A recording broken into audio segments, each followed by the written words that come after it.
Hello, I'm Mike from PMC Computers and Surveillance in Kendallville, Indiana. Welcome to Projections and Simulations. Projections are no different than business forecasting. Sometimes you need to project forward to make a clear estimate as to what production may be in the next few years. You can get as elaborate as you need to by using random number analysis and variables, or you can do a quick forecast sheet with Excel's built-in tools. Let's review the built-in tools. Why don't we open a sample sheet, 5, financial sample sheet. Now place your cursor in column H. Anywhere in column H will be fine, but let's just do H2 and keep it up at the top. Now under the Data tab, click on Forecast Sheet, as indicated here in the picture. When you click on Forecast Sheet, you'll get this pop-up window. 3/4 of the way down or near the bottom of your window, you'll see the Options tab. Click on that and you'll have more options pop up in front of you. Because of the placement of your cursor when we first clicked on Forecast Sheet, Excel makes many assumptions. We can change any of those assumptions in the settings before we create the sheet. For example, right now, let's change the forecast end to 6/1 of 16. That will project it out a little bit farther than the 6/1 of 15 that it was automatically calculated here. You can do that by clicking the small calendar to the right and then go to 6/1/15 and click on it and say OK. Well, we'll leave the confidence at 95% and we'll let it calculate the seasonal automatically. With all the settings, you can click the Create button at the bottom and you'll get a forecast sheet and a chart placed on a new worksheet in your workbook. If you don't already know, you can find the sheet by looking at the bottom of the page, and it will have a random name such as Sheet 2. You can change that by clicking on it and just renaming it, or customizing the tab by changing colors any way you would like. The sheet will forecast out to 2016. Upper and lower swings in the market are projected, which is great because remember, we did have 2020 happen and we cannot predict exactly what's going to happen next year, but we can do a variable.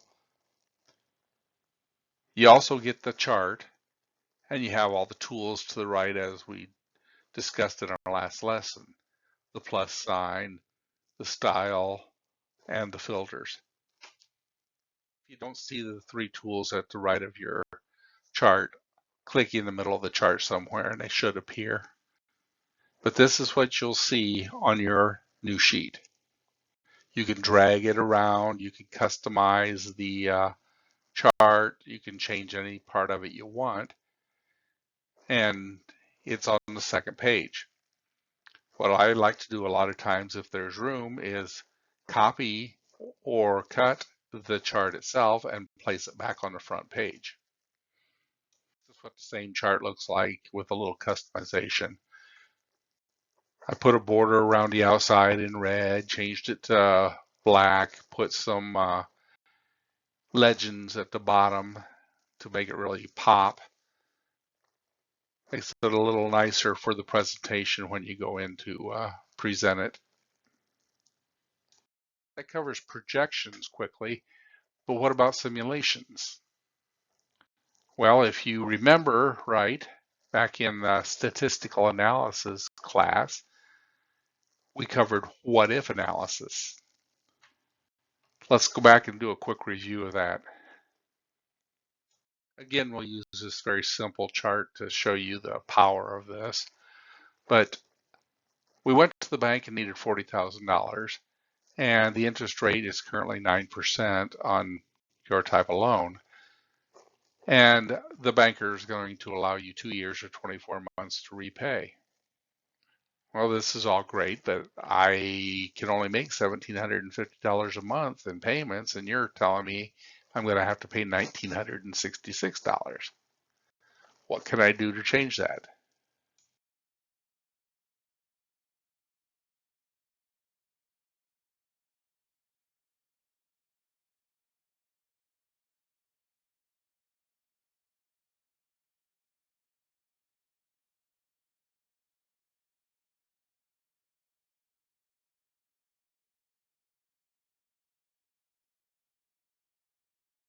If we go to the Data tab and click on What If Analysis, and then click on Goal Seek, it gives us the opportunity to plug in the $1,750 that we can afford.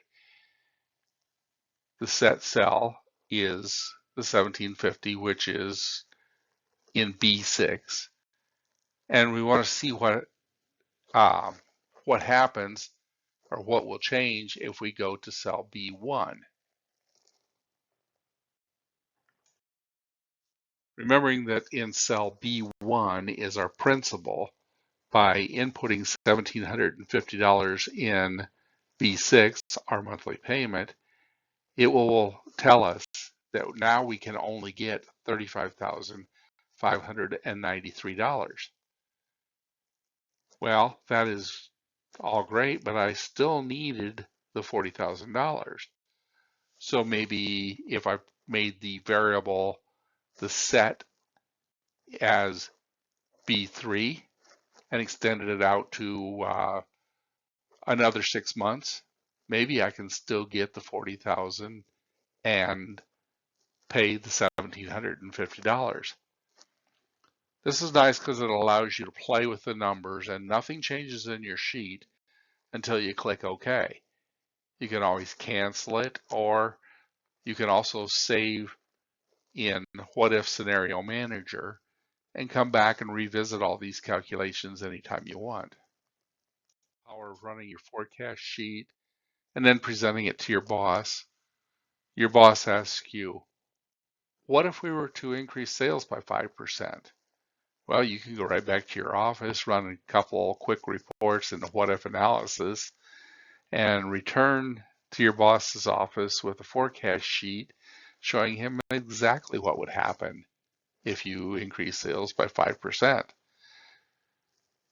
course, you can't tell him exactly how you're going to do the increased sales by 5%, but this is what would happen if we do, which is a motivator for them to figure out how to do it. As you can see, the more you learn in Excel, the more you discover how multiple tools working together comes up with amazing results.